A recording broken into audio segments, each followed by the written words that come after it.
أهلا بيكم. معاكم أحمد الحارس، وهنا بنتكلم عن إزاي تحسنوا من العلاقة كل يوم عن اللي قبله. استمتعوا بحلقة النهاردة. الوضع اللي احنا واصلين له دلوقتي ده نتيجة أفكار اتزرعت من حوالي مينيمم 10 سنين. هو أكتر بس ماشي. احنا بقى عايزين دلوقتي عشان كمان 10 سنين ما الوضع ما يسوقش ونبتدي نلحق اللي طالع من دلوقتي. حلو. الكلام هنا ممكن تكون الحلقة غريبة شوية ان احنا مش هنتكلم فيها كتير عن الناس المتزوجة والمخطوبين، احنا هنتكلم بشكل عام السموم اللي بنتعرض لها او الحق الذي يراد له، الأفكار اللي تم زرعها. اللي دلوقتي لو ما اتلحقتش احنا هنا ممكن اللي يتفرج على الحلقه النهارده احنا ممكن من اول لما حد بيبتدي ينضج 16 سنه، لان دلوقتي تمام. هم ده اللي بيتزرع لهم. بيتزرع تمام. في طرفين، احنا دلوقتي قدام مدرستين، كل مدرسه بتشيطن المدرسه الثانيه. المدرسه تمام. الاولى اللي بتقول انت احسن حاجه، انت ده مش تقليل ان البني ادم ما يبقاش عارف قيمه نفسه، بس تمام. انت احسن حاجه، انت تقعدي لغايه لما تلاقي احسن حد. والطرف الثاني انت احسن واحد، انت تعمل ما بدالك وتخلي اللي قدامك هم اللي يجروا وراك. احنا دلوقتي المدرستين بقى ليهم فريقين، صح. في بقى ناس في النص اللي هي لا عارفه ده ولا عارفه ده. أنت عايزة احنا عايزين بقى تتكلمي نلحق تتكلمي عن اللي مش عارفين. عن اللي مش عارفين واللي جوه الافكار المغلوطه. ما هي كل مدرسه برضو بتشد صح. الناس، بتشد بتوعها بالمميزات اللي هي بتقدم لها، سواء الست بيتقدم بالكلام لها اللي الاستحقاق بيبينه، أيوه بالكلام اللي بيبينه إن هو والتاني انا بقدم لك سيطره، بقدم لك ازاي تفرض سيطرتك وازاي. طب ما احنا مش ممكن هنتكلم على نعمل. مسميات مدارس، بالظبط احنا كده، ما بنتكلم احنا ما على احنا ممكن نعمل حاجة أبسط من كده بكتير أوي. احنا ممكن إن احنا نوضح فين الأساس اللي المفروض الناس تتحرك عن طريقه. دي نقطه البدايه. احنا الاساس اللي كل واحد المفروض يتحرك عن طريقه ان انت او انتي تكونوا عارفين ايه دوركم. من اهم الحاجات ان لم تكن اهم حاجه بتعرفنا ادوارنا هو الدين. المفروض ان احنا نشوف ايه اللي مطلوب مننا دينيا سواء راجل او ست. انت مطلوب منك شويه حاجات مش مطلوبه من الست، والست مطلوب منها شويه حاجات مش مطلوبه منك. اول ما احنا بدانا ان احنا نبعد عن الحته دي، وان احنا ندور على افكار تيجي على مزاجنا لمجرد ان احنا هنرتاح واحنا بنعملها، ابتدينا نفرغ ادوار البشر من الادوار الحقيقيه بتاعتهم. فاحنا المفترض ان بدل ما ندور على ايه الفكره الوحشه اللي احنا عايزين نتكلم عنها، لا، احنا عايزين ان احنا نصيغ الفكره الحلوه ونعرف الناس ايه الاستفاده منها. فتعالي نبداها من تحت قوي. لو بدانا اساسا، طبيعه الراجل والست. الست بطبيعتها من يوم ما بتتولد بتحب الدلع، لدرجه ان ربنا بيقول لك ان هي منشأة في الحليه. يعني ايه؟ يعني البنت لما بتتربى بسبب طبيعتها لازم تكون بتعاملها بمبدأ الدلع، اللي هي انت بتتعامل معاها وكأنها ملكة. ده مش عشان انت تديها استحقاقية زيادة، ولكن دي الطبيعة بتاعتها اللي هي بتستجيب عن طريقها. هي كإنسانة، كأنثى من بدايتها، بتحب اللين، بتحب الهزار، بتحب الضحك، بتحب ان يتسمع كلامها، بتحب ان هي تبقى بتدلع على الانسان اللي هي مسؤولة منه حتى ولو البنت على ابوها. عشان كده تملي بيقولوا ان البنت اقرب حد ليها بيكون مين؟ ابوها. لانها بتعرف تدخل له المدخل اللذيذ، يا بابا هات لي كذا، تضحك معاه شوية، تلعب معاه شوية، تضحك له معرفش ايه، تطلب منه بمحايلة يعمل لها اللي هي عايزاه. فاحنا هنا بدأنا بيها ان طبيعة الست اساسا التعامل الامثل ليها هو اللين. ده كده بداية. لو رحنا بقى للولد او للراجل، الطبيعة بتاعته مش هقول ان هي العكس ولكنها مختلفة تماما. طبيعة التعامل مع الولد هي التنافس. انا عايز اكون افضل. انا مش هينفع ان انا اكون بربي الطفل الولد زي ما بربي البنت. فالطبيعة بتاعت الولد ان هو اولا محطوطة جواه حب حماية الاناث اللي في حياته: اخته، امه، خطيبته، مراته، بنت عمه، بنت خاله، كل دول. دي مزروعه جوه الراجل من اول ما بيتولد. هو مش فاهم حاجه وهو صغير، ولكن تلاقيه مثلا اخته جايه بتعدي، لا استني. هو مش عارف هو بيعمل كده ليه بالنسبه لسنه على الاقل. تلاقي الولد بيكلم امه، لا ما ينفعش تلبسي كذا. يا ابني وانت فاهم انت بتقول ايه؟ لا بس هو مزروعه جواه ان انا دائما وابدا اخد دور الحمايه للستات اللي موجودين في حياتي. ما هي دي المدرسه الثانيه اللي بتهرب منها السلطه، لا، ولكن انت انا بتربي دلوقتي ما العيل جبتهاش من سلطه. ما صغره. انا ما جبتهاش سلطه، ما احنا بنرجع للاصل. انا بجيبها للاصل ما دلوقتي. هم كل ده بيتهيألي ان هيتم دي ترجمه، سلطه. ما انا لسه هقول لك اهو. كل ده لسه هنترجمه بعدين بيظهر ازاي في الافعال ما بين الراجل والست. لكن انا بجيبها من البدايه تحت. ان الست في طبيعتها تحب الدلع، في طبيعتها من يوم ما بتتولد. عشان كده هي اللي بتكون آسرة لقلب ابوها. الولد العكس، بيحب الحمايه، عشان كده بيكون آسر لقلب امه. كمان الولد يقول لك اقرب لامه، البنت اقرب لابوها. لما نطلع بقى بدي ليفل فوق كده هنعرف هي الست بتدور في حياتها على ايه. على الامان. مين اللي بيديها اكتر امان؟ ابوها اللي بيحميها. طب طبيعه انوثتها بتنجذب لمين؟ لابوها. طب الولد بيدور على ايه؟ على سكن. بيلاقيه عند مين؟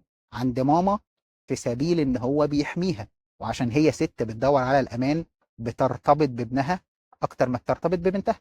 فاحنا كده دلوقتي اهو ادي بدايه اول تفسير ليه البنت قريبه من ابوها والولد قريب من امه. لان كل واحد فيهم بيقوم في دور التاني بالطبيعه اللي ربنا خلقنا عليها. البنت الدلع وابوها بيديها الامان، فالاتنين ارتبطوا ببعض زياده.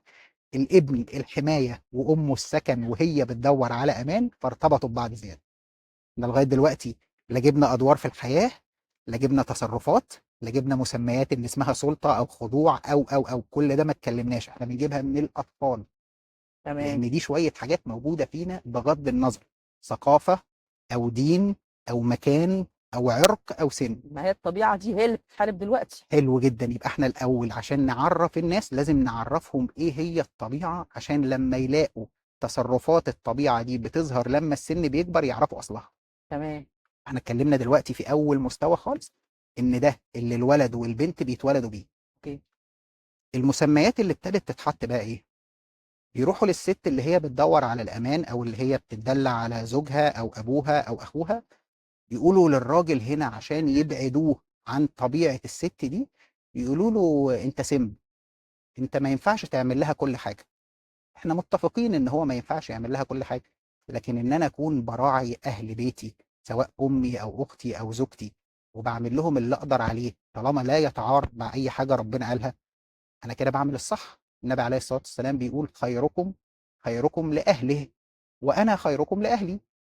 لو كانت ان انا ابقى وحش لمجرد ان انا بسمع كلام والدتي او اختي او مراتي وبعمل لها اللي يرضيها طالما لا يتعارض مع حاجه ربنا قايل لي عليها، لو ده كان وحش ما كانش النبي وصانا بيه لما يقول لنا ان انتوا المفروض تكونوا اخير الناس تجاههم هم اهلكم. وكلمه اهلكم دي معناها الستات اللي في عيلتك. ما هو اللي بيعمل كده واللي بيبتدي ان هو طالما ما شافش حاجه وحشه من الطرف التاني فهو بيبتدي يعمل معاه عنده احسن ما عنده، بيتقال عليه ان انت سن. احنا لسه قايلين ايه؟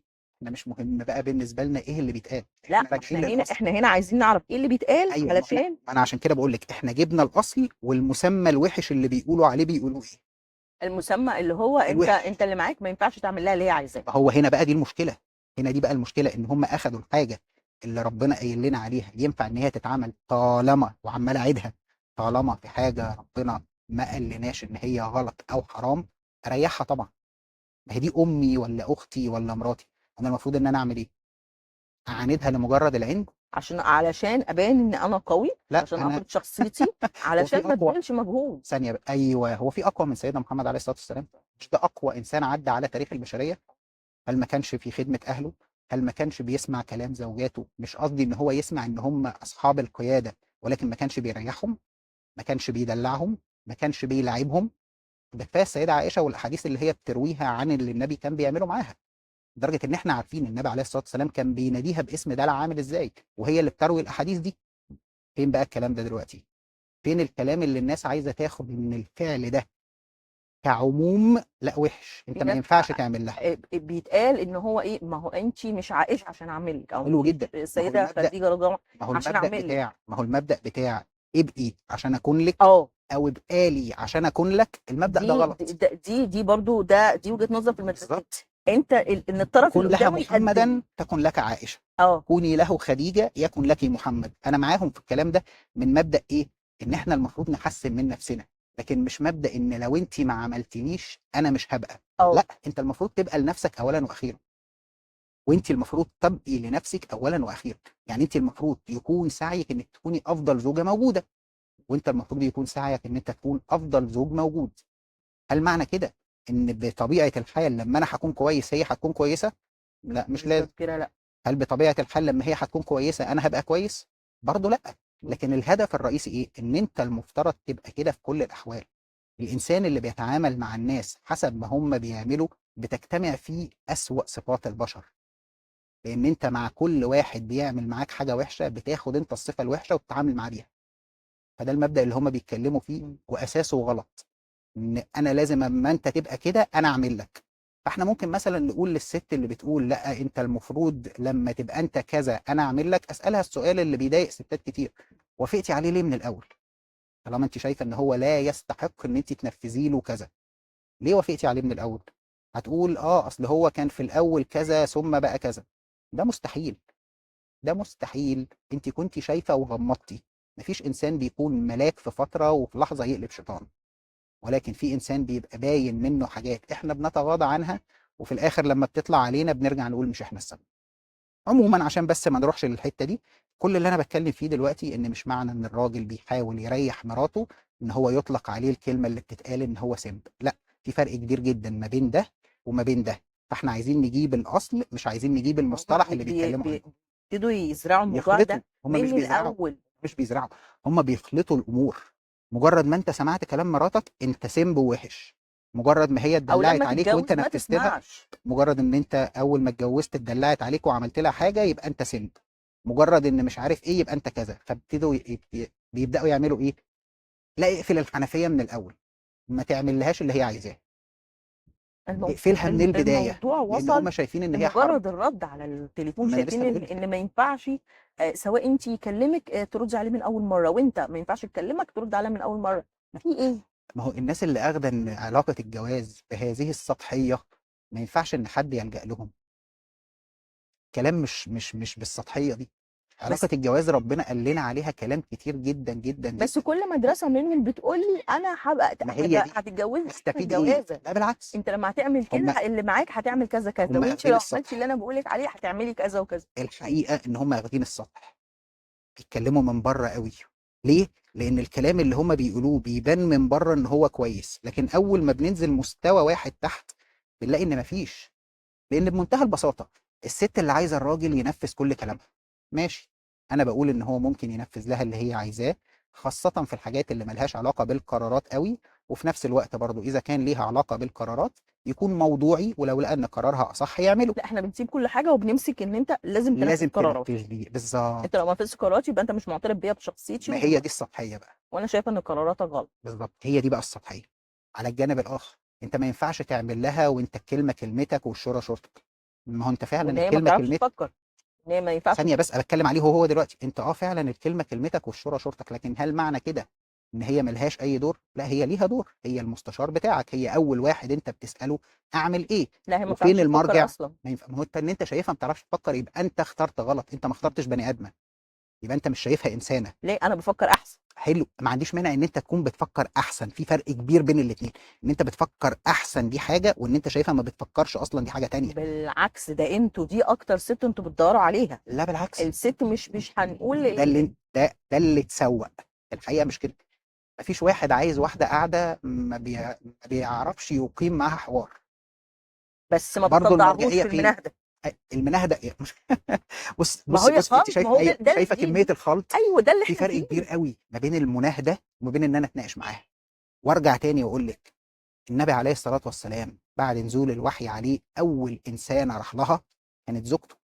كانت اللي هم بيسموها إيه، واحدة ست. رجع للسيدة خديجة، أمنا خديجة رضي الله عنها وأرضاها: الحقيقة أنا مش عارف إيه اللي بيحصل، أنا حصل معايا حاجة مش لاقي لها تفسير. فهنا لما ما لقاش حد راح لزوجته، وفي نفس الوقت الناحية التانية الزوجة عارفة إيه الحقوق اللي المفروض تديها لجوزها. فالمبدأ بتاع ان احنا خالطين كل حاجة، مجرد ما انت سمعت كلامها انت مالكش شخصية، او لمجرد ان هو اللي هينفذ ويتحمل القرار فهو عايز واحدة ما بتفكرش. انتوا الاتنين سطحيين، انتوا الاتنين اخدين كلام من بره شكله حلو، ولكن على الارض انتوا الاتنين غلط. انت بتحب الست قليله الذكاء. لا بالعكس. انا بالعكس، دي اكتر ست انتوا عايزينها. بتسمع الكلام، بتقول حاضر حلو، ونعم، يمين كملي. يمين شمال شمال. حلو. ما بتفكرش، ما لا لا بتنهدش لا لا، معاها. اول وده اللي ثانية انتوا بس. عايزينه. لا ثانية واحدة. اول 3 صفات قلتيها لكن ما بتفكرش دي لا. تعالى اديكي بتتغاضى سيناريو، تعالى اديكي سيناريو جميل جدا، وفي الاخر انت اللي هتردي. مين الست الاذكى؟ نركز. مين الست الأذكى؟ الست الأذكى اللي بتقول لي حاضر ونعم وممكن تشتغلني بذكائها عشان تخليني أعمل لها اللي هي عايزاه، ولا الست اللي كل شوية بتقول لي لأ وأنت لازم تقنعني وواقفة لي راس براس وإحنا عمالين نخبط في بعض؟ في نظرك أنت، ما تسألينيش عن الرجالة دلوقتي، لا، في انا نظرك ما هي أنت انت مين على الأذكى؟ حسب الشخص عايز ايه. انت عايز واحده مريحك لا سيبك من الراجل، سيبك من الراجل، أنا دلوقتي بسأل ست في نظرك مين الست الاذكى؟ الست الاذكى اللي بتسمع كلام الزوج وبتقدر ان هي تضحك عليه بمزاجه وتتدلع عليه لغايه ما توصل للي هي عايزاه وبتقول له طبعا هي الكلمه دي. كلمتك والشوره شورتك، ولا الست اللي كل شويه بتقول له لا انت لازم تقنعني، انا مش هعمل غير لو انا عايزه وانا زي زيك والكلام ده؟ في نظرك انت كست مين الاذكى؟ انا في نظري انا لا، الاذكى اللي بتعرف تاخد اللي هي عايزاه، لان هو طب ما الذكاء هو ان انا اخد اللي انا عايزاه من غير اي صدام. طب ما هو ده التعارض اللي بس انتوا بتقولوه الطرف دلوقتي، ما هو صبرا.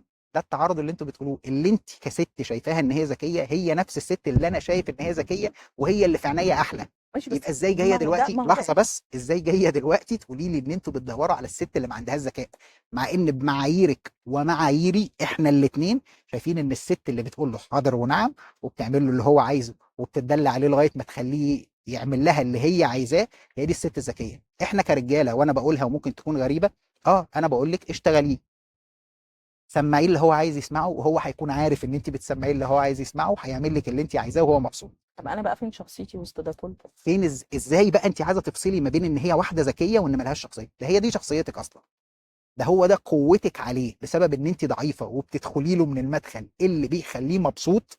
انت كده قويه. فين الضعف في ده؟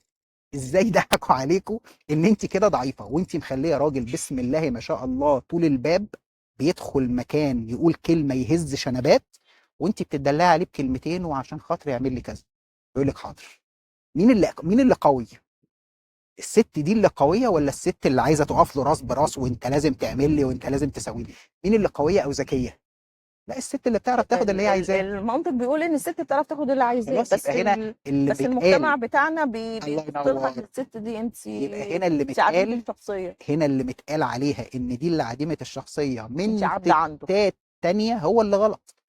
دي اللي ذكيه، دي اللي قويه، دي اللي بتعرف تاخد اللي هي عايزاه. على الجانب الاخر، دي اللي الراجل بيدور عليها، دي اللي هو بيبقى مبسوط لانه عارف ان هي جايه بتقول له كلمتين عشان تاخد اللي هي عايزاه، وفي نفس الوقت مريحاه وبتقول له حاضر ونعم. اضرب مثال قد يكون غريب جدا جدا جدا. فيلم الحفيد، وهم رايحين يجيبوا الحاجات اللي هيعملوها في السبوع، الزوجه عماله تقول له عايزين وعايزين واحنا ملناش غيرك والبنت ملهاش غيرنا واحنا لازم نعمل، هو قاعد بيندب ولازم البفتيك وهيتجنن، ولكن عمل لها ايه في الاخر؟ عمل لها كل راح جاب لها حاجه. كل اللي هي عايزاه. اه. ليه؟ ان هي قالت له احنا ملناش غيرك. هو عارف ان هي بتقول له الكلمه دي عشان يروح يجيب لها، اه طبعا هو عارف، ولكن دي الغريزه اللي عنده ان انا نفسي احميكي واعمل لك كل اللي انت عايزاه، ودي الغريزه اللي عندك ان انت تقولي لي انا محتاجه لك. انت يعني عملتي وانا عدم يعني عملت. تنفيذ ان الطرف ان الست تبقى بتنفذ اللي هي عايزاه للراجل، ده مش معناه ان هو عايز واحده ما لا بتفهمش. بالعكس، ده هي دي بمقاييس ست ومقاييس راجل الست الذكيه، ده انت بتفهمي لدرجه انك عرفتي تدخلي لي ازاي. يبقى ازاي دي انتوا تسموها ان هي ما بتفهمش؟ سواء رجاله او ستات، ازاي تقولوا ان دي ما بتفكرش سواء رجاله او ستات؟ هو اللي بيتقال لنا من المدرستين، ان انت لو هتعملي كده يبقى انت كده بيمحي شخصيتك، اه. ما بتفكريش، هو ايه مش الاسهل؟ معترف ايه بشخصيتك. الاسهل؟ والمدرسه التانيه بتقول ان انت كده بتخش في جدال. اه. لا، خد من الاول اللي تريح اللي يريحك دماغك، خالص. اللي هو ايه، انا خلاص الفرق انا. ايه ما بين الجدال والنقاش ايه؟ الجدال والنقاش، لا اه، النقاش احنا بنناقش افكار، الجدال ما يعني ملوش نهايه. ده الجدال، اه. احنا هنفضل نخبط في بعض. لكن النقاش ان احنا عايزين نوصل للاصح. لا، انا عايز واحده تتناقش معايا عادي، واحنا دي قلناها قبل كده، اتناقشي معاه عادي جدا، والمفروض ان هو يسمع النقاش بتاعك بطريقه موضوعيه عشان لو كلامك اصح يتعمل. لكن في نفس الوقت يوم ما تختلفوا انتوا الاثنين ويقول لك على حاجه، تردي تقولي ايه يا ذكيه؟ تردي تقولي ايه؟ حاضر. تقولي له حاضر. احنا هنا جبنا حته اولا ان بيتقال عليها الست اللي بتقول حاضر ونعم ما عندهاش شخصيه وانت عايز دي واحده دي تتحكم فيها. لا، اه ده مش حقيقي بمقاييسك كست، لان انت عارفه ان دي ذكيه، وبمقاييسي كراجل لان دي اللي بتريحني لاني عارف ان هي ذكيه. انا فاهم ان هي هتبقى فاهمه انا عايز ايه وهتعمل لي اللي انا عايزه، وانا هعمل لها اللي هي عايزاه لمجرد ان هي عرفت تدخل لي ازاي. ايه اللي يزعل ده؟ يعني لا الصح. المشكله ان اللي بيزعل ده ستات تانية، اللي بيكونوا زعلانين من ده ستات تانية. ليه؟ لان هي مش عايزه واحده تكون بتتعامل بالطريقه دي في حين ان هي بتتعامل بعكسها، عشان هي عارفه ان دي اللي هتبقى حلوه في عين الرجاله والتانية اللي هتبقى وحشه في عين الرجاله، فبتبدا تعمل ايه؟ تقول لها لا، ايه ده؟ هو عايزك من غير شخصيه، انت لازم تعملي. عشان كده برضه احنا قلناها زمان ان اسوأ ناس بتدي نصايح لبعض هم الستات. هي بتكون غيرانه من ان انت في وضع هي تتمناه، فتبدا تخربه عليكي بدماغك انت، وانتوا المشكله عندكم ان انتوا بتسمعوا بودانكم وتروحوا تتصرفوا على طول. اضعف حته في الست هي ودانها، والزن على الودان مرة من السحر. فبتدخل لك من هنا كلمة على كلمة على كلمة، تبدأ تقلبك على حاجة انت كنتي مرتاحة فيها، وتخليكي توصلي لنقطة يوم لا ينفع الندم. يبقى ليه؟ فاحنا كده دلوقتي اتكلمنا ان طبيعة الراجل والست من بدايتهم، من اول ما بيتولدوا بتكون ازاي، وبدأنا نشوف ان في بعض التصرفات بيتم تسميتها بأسماء وحشة ولكنها في الحقيقة كويسة. عشان كده انا تملي بقول ان هم بيتكلموا في اول طبقة، شيل الطبقة اللي هم بيتكلموا عنها وانزل مستوى واحد تحت، هتعرف ان هم شايفين الامور بطريقة مختلفة. من الحاجات اللي بتجذب ناس كتير للكلام بتاع الناس دي ايه؟ ان هو بيقول له حاجة ظاهرها متوافق معاك. يعني لما يجي يقول له انت الكلمة كلمتك والشورى شورتك، طبعا. احنا متفقين ان الكلمة كلمتي والشورى شورتي، لكن هو بيقوم صيغها ازاي؟ ان هي ملهاش اي قرار اصلا، هي المفروض تسمع بدون اي نقاش. اه، لما ننزل لتحت شويه كمان، في ان ألف هي غيرها. غبيه، ان هي غبيه، اه، ان انت ممكن تقول لها روحي واجيبك باجيب مكانك 1000. فين القيمه اللي انت بتقدمها لي غير انك لعبت على غروري كراجل او غرورها كست، ان انت المفروض يتسمع كلامك وان انت تقدري ان انت تبدليه و1000 واحد يتمناكي. فين القيمه اللي انت علمتها لي؟ فين القيمه اللي لو حتى افترقنا هنفضل بنحترم بعض واحنا مفترقين؟ ايه اللي انت قدمته لي جديد؟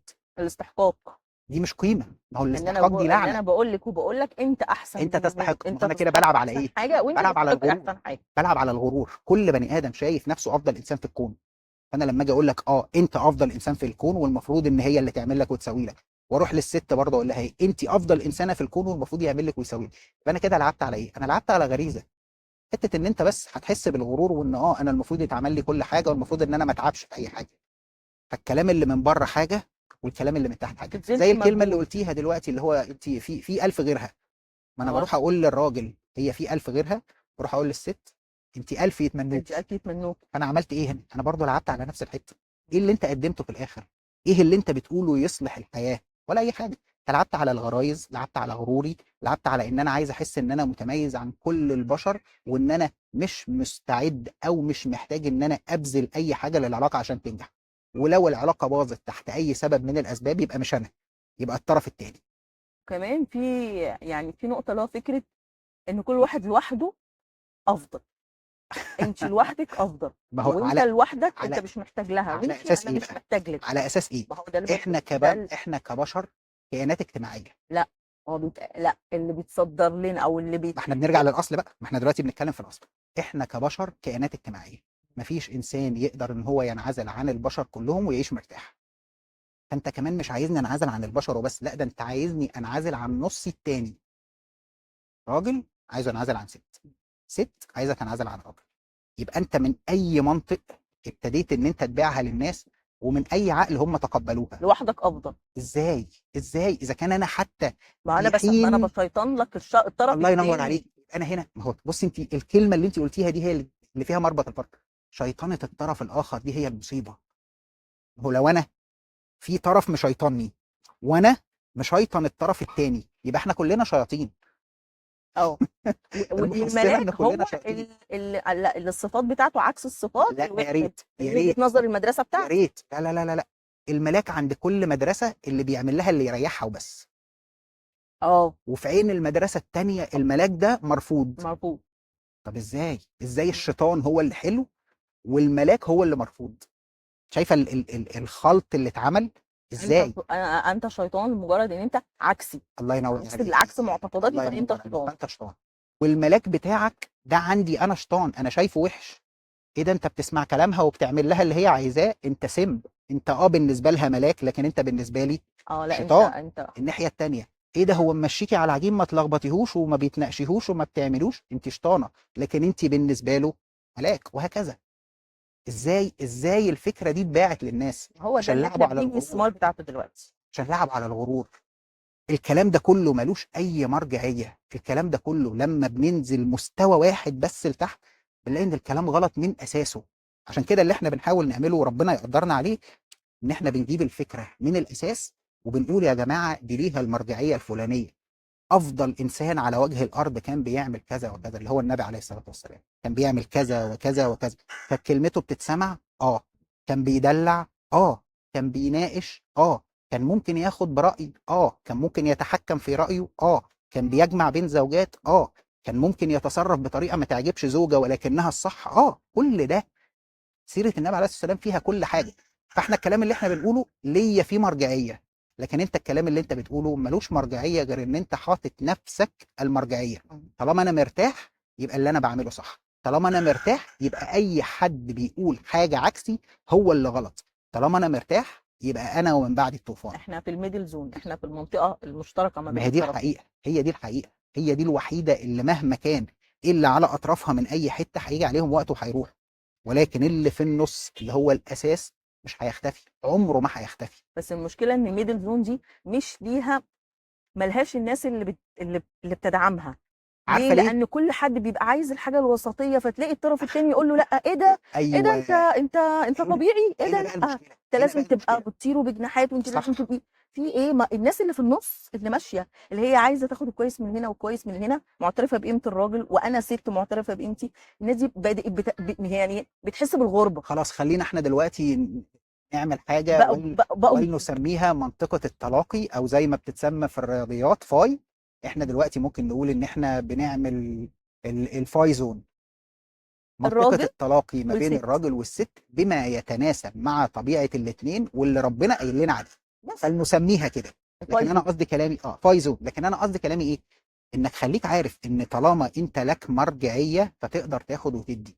لو اتناقشت مع اي حد ودورت لقيت ان مرجعيته هي شخصه، يبقى في حاجة غلط في مرجعيته، لان هو عايز يعمل كل حاجة تخليه هو مرتاح من غير ما يبذل اي حاجه للطرف الاخر. فدي قائمه على الانانيه، انا ومن بعد الطوفان. واحنا برضو مش يعني مش بنشيطن لا دول ولا دول، احنا بنقول انا يا جماعه بتكلم في فكروا ايوه. فكروا، شوف كده، طلع الاوراق على الترابيزه واقعد شوف كده، فصصها، شوف الناس دي بتبص للطرف التاني ازاي. وشوف ما وراء الكلام، ما تاخدش الكلام بسطحيته، ما تاخدش مجرد ان هو جاي بيقول لك انت الراجل والكلمه كلمتك، ولا ان هو جاي يقول لها الناحيه التانيه انت الف واحد يتمناكي. ما تاخدوش الناس اللي بتلعب على نقطه الغرور عند البشر.